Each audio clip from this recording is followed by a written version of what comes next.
In today's video, we replaced the wheel speed sensor on the F-Series Mini Cooper. A faulty wheel speed sensor can cause illuminated anti-lock brakes or ABS warning lights, unresponsive ABS, failed traction and stability control, a pulsating brake pedal, or a broken speedometer. Jag up the wheel that needs the wheel speed sensor replacement. You can go full regalia by lifting the whole Cooper, and a full guide is available here and is linked in the description, or you can go the easier route and see this guide where we share the jack points, and using 2 jacks and a jack stand, get the offending wheel up off the ground. Remove the wheel by removing the 17mm bolts and moving it out of the way.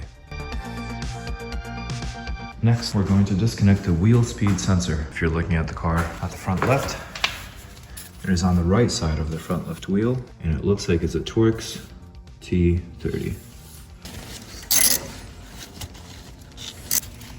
Not a lot of torque at all. And it just pulls out. I just applied force to like so. And take this wheel speed sensor, simply work it out of the bracket on the left. Okay, and it simply rotates out. So I simply rotated it out, and it pops right out. And the cable is flexible. Out of sight, out of mind. At this point, to conclude replacing the wheel speed sensor, remove it from the bracket here, peel back the wheel well liner a little bit at the top, and you should be greeted with a connector that looks like this. Remove the wheel speed sensor by disconnecting this connector, and then install your new wheel speed sensor to that connector. Properly reinstall the wheel speed sensor in the original mount.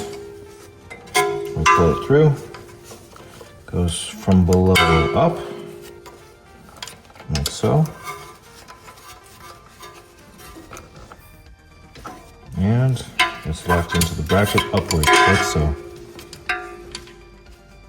For the wheel speed sensor. It simply gets plugged back in like so. And we'll fasten it in place with our T30.